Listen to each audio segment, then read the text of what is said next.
Halo, selamat datang di Oasis Session. Oasis Session adalah live 30-20 menit worship dan juga sedikit firman Tuhan. Ini sedikit ganti background sedikit, dan saya berharap bahwa teman-teman, saudara bisa menikmati 30 menit, 2-30 menit penyembahan. Dan saya berharap bahwa apa yang dibagikan hari ini akan cukup simple dan sehingga menginspirasi bagimu. Sebelumnya, mari kita berdoa dulu yuk. Bapa, kami ucap syukur atas hari ini Tuhan. Thank you for not giving up on us. Terima kasih atas kebaikanmu. Thank you for loving us. Katakan sama-sama yuk. Amin. Oh, my Savior, Redeemer, lifted me from the miry clay. Almighty, forever, 'cause I'll never be the same, 'cause you came near. From the everlasting to the world we live, the Father's only Son. Oh, 'cause you live and you die, and you rose again on high, 'cause you opened the way for the world to live again. Hallelujah, for all you've done.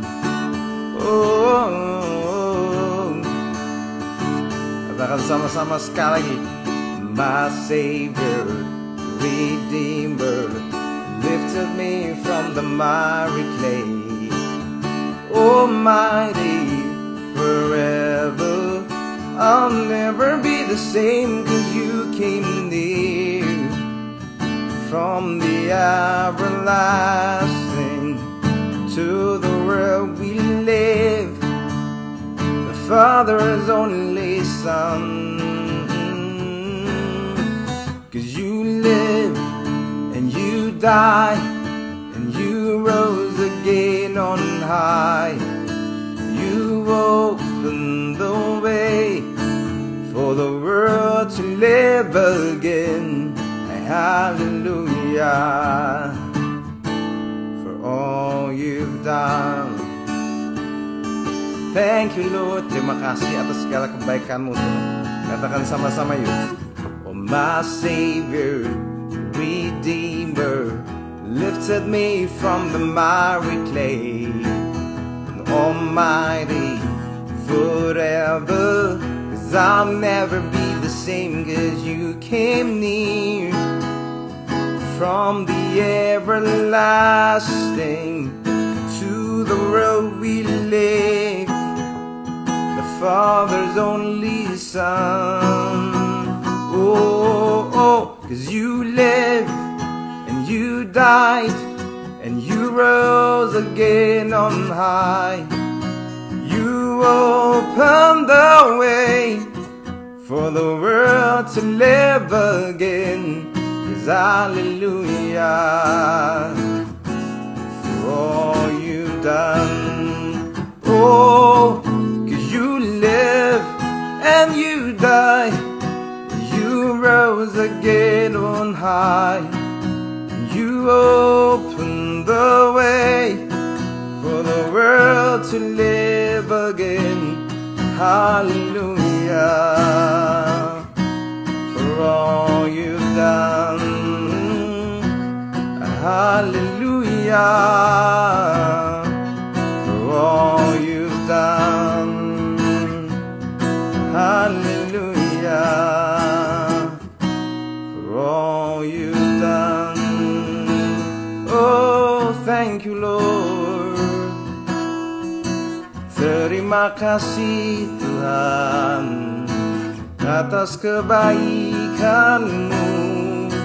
Kau yang baik, dimanapun kami berada, selamanya kebaikan-Mu tak pernah menyerah.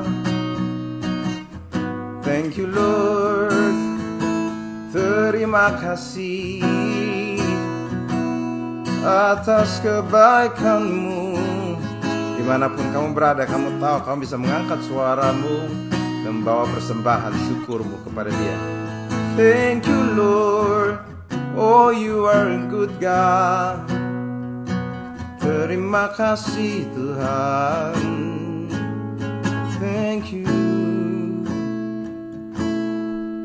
Buat karya-Mu, buat segala rancangan-Mu, ku beri syukur dan pujian bagi-Mu. Beri syukur,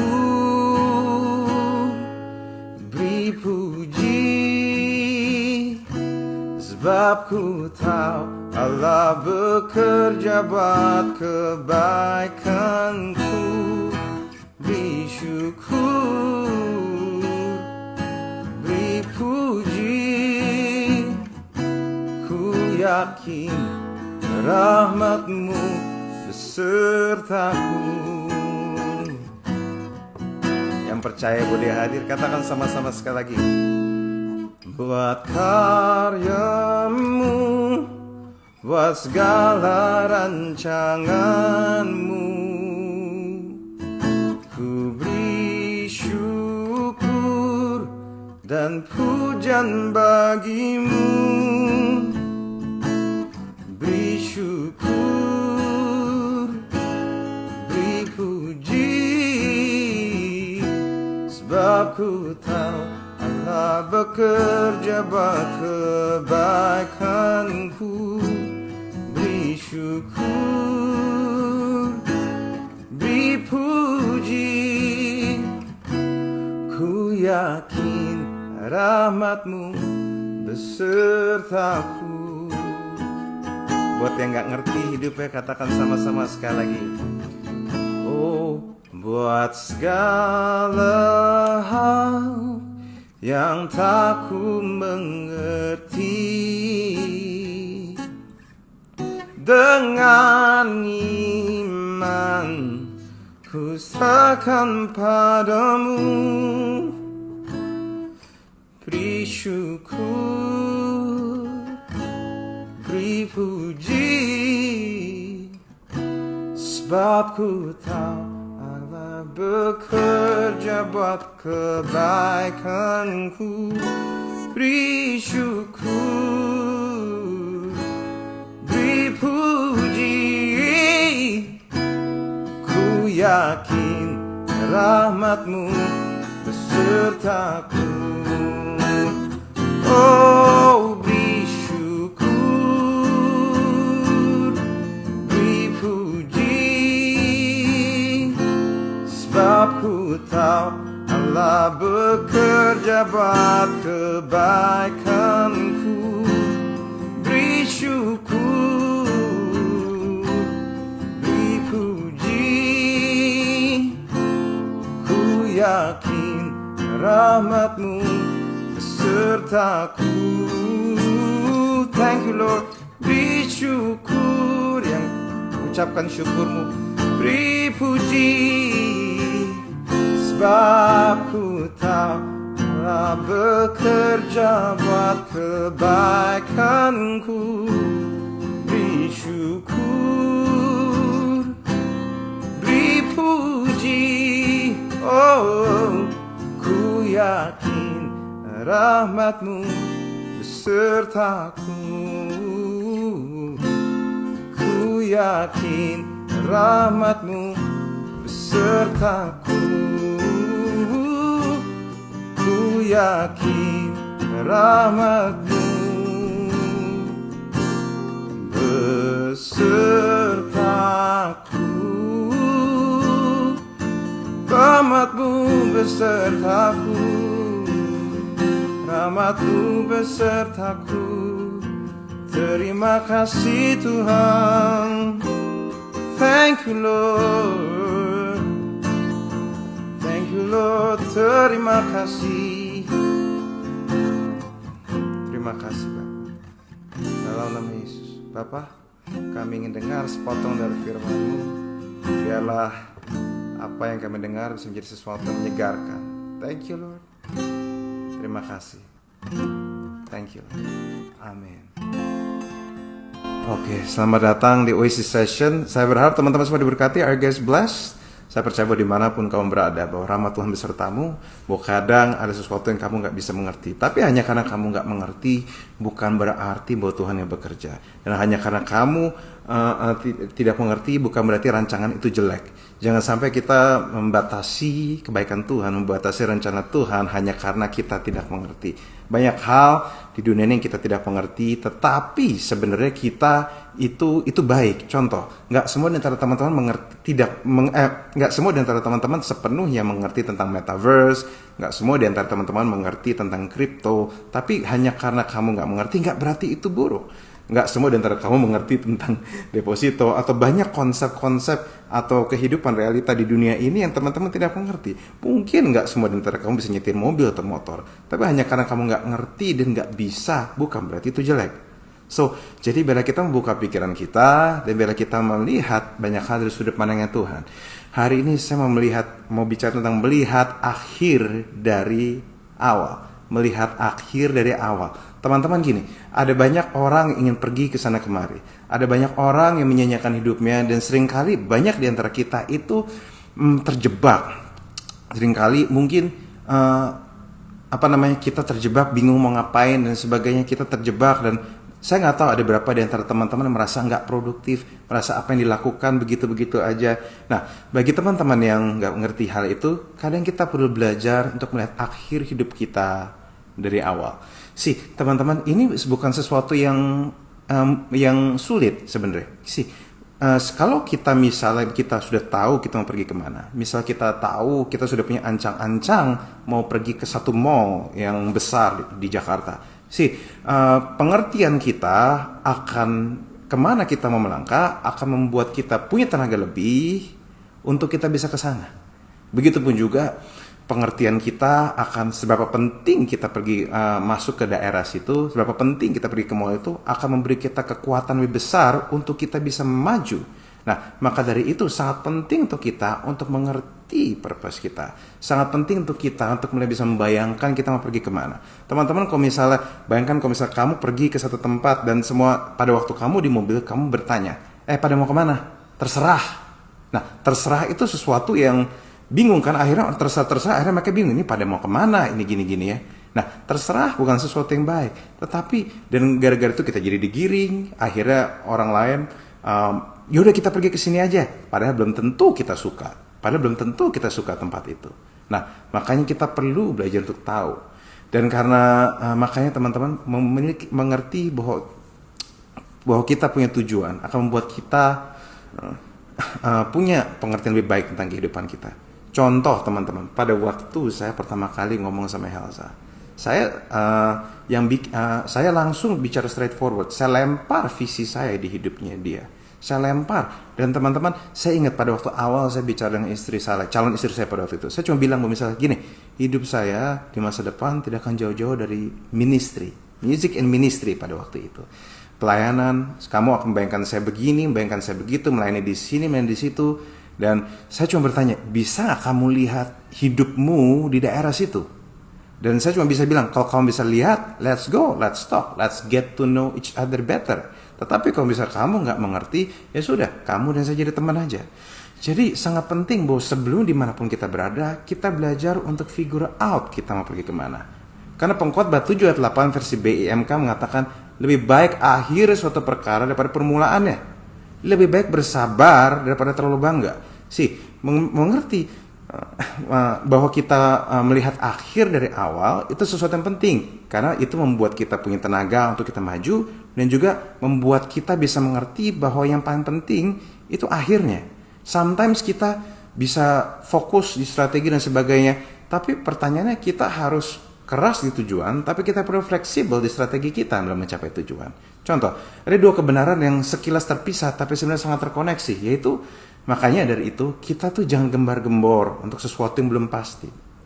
Bicara besar tentang keluarga kerjaan, banyak orang bicara keluarga kerjaan tapi kan akhirnya nggak resign kan. Bicara tentang hubungan yang belum pasti, pokoknya gembar-gembor hal yang belum pasti. Nah, saya punya teman yang dulu share bahwa dia udah dekat dengan satu perempuan. Bahkan udah bilang kangen-kangenan katanya. Tetapi, ada malah nggak jadi. Malah dia jadi sama orang lain. Nah, di sini adalah sesuatu yang kita perlu mengerti bahwa kadang kita itu perlu fokus di akhirnya. Dan kadang mata kita perlu memandang ke sana. Dan disitulah semakin kita mengerti tujuan kita. Semakin jelas tujuan kita. Semakin kita punya tenaga untuk sampai ke sana. Dan semakin kita juga perlu mengerti bahwa kita nggak perlu gembar-gembor. Banyak orang suka gembar-gembor, suka besar mulut sana sini. Karena padahal sebenarnya yang penting adalah dia menuju ke sana. Bukan soal gembar-gembor ya teman-teman. Nih, hikmat ini tentu bukan urusan surga dan neraka teman-teman. Saya tahu, tapi membuat kita terhindar dari rasa malu yang cukup besar. Toh pada akhirnya Tuhan memang peduli sama hidup kita, bahkan hal terkecil sekalipun. Nah, apakah berarti kita tidak cerita apapun di sekitar kita? Ya enggak juga sih. Yang pasti kita harus cerita dengan orang yang kita percaya. Dan pastikan kita menjelaskan. Di saat kita mau cerita, kadang kita perlu ngomong, ini rencana atau wacana. Kalau memang masih wacana, bicara aja tuh wacana. Kalau misalnya rencana, katakan ini rencana. Katakan bahwa ini belum pasti. Kenapa? Karena rencana berarti sudah tahap melangkah. Wacana adalah sesuatu yang diomongin. Saya tahu ini sangat praktis, tapi saya berharap ini jadi sesuatu yang baik di hidupmu. Nah, kita percaya bahwa rancangan Tuhan itu pasti yang terbaik. Tapi alangkah baiknya juga kita perlu mengerti bahwa Tuhan bisa pakai jalur yang berbeda. Dan kadang nggak penting jalurnya apa, yang penting benar, yang penting kita sampai ke tujuan kita, yaitu Tuhan, menyenangkan Tuhan, untuk kemuliaan Tuhan teman-teman. Nah makanya sambil kita berhati-hati cari kehendak Tuhan, nggak apa-apa untuk kita tutup mulut, nggak apa-apa untuk kita terus melaju, nggak apa-apa untuk kita dimanapun kamu berada. Mungkin kamu punya impian soal karir, kamu punya impian soal hubungan, kamu punya impian soal banyak hal. Nah perjelas mimpimu, perjelas ketajamanmu, apa yang kamu benar-benar mau, dan dari situlah kamu gak usah bicara manis-manis dulu, ntar kadar gulanya naik, tapi kamu yang penting mikirin dulu kamu tuh mau kemana. Kamu perlu berdoa saat ini sama Tuhan. Tuhan, kamu mau taruh saya seperti apa? Dan minta Tuhan untuk bicara dalam hatimu. Tuhan, saya di masa depan saya mau seperti apa? Ada gak yang saya bayangkan hidup saya seperti apa? Saya mencoba. Saya ingat pada waktu awal sebelum saya sambil saya mendekati istri saya memikirkan saya mau jadi hamba Tuhan yang seperti apa ya. Saya mimpikan untuk jadi hamba Tuhan yang seperti saya ingin menjadi hamba Tuhan yang kritis, saya menjadi hamba Tuhan yang bisa diterima sama orang yang bukan Kristen sekalipun, saya ingin menjadi hamba Tuhan yang bisa bicara bahasa yang bisa dimengerti, dan maka dari itulah saya jadi sebagaimana saya ada. Dan saya berharap saudara dan teman-teman diberkati dengan apa yang saya bagikan. So teman-teman, hari ini saya tahu kita ini terbiasa melangkah satu sama lain, tapi kamu perlu belajar untuk membayangkan masa depanmu kira-kira seperti apa. Dan mungkin kamu perlu renungin lebih dalam. Misalnya kamu ingin jadi pembicara atau kamu ingin jadi pebisnis. Kamu sudah mengerti belum resiko menjadi pebisnis seperti apa?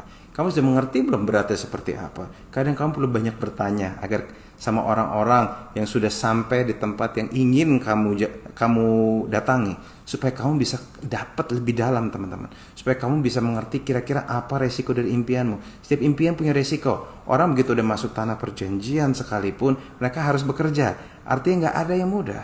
Dan teman-teman mengertilah bahwa saat dimanapun kamu berada, Tuhan tetap mengasihimu dan tidak menyerah terhadapmu. I hope this helps you. Saya harap ini menyegarkan bagi teman-teman. Dimanapun kamu berada, mengertilah bahwa arah lebih penting dari kecepatan.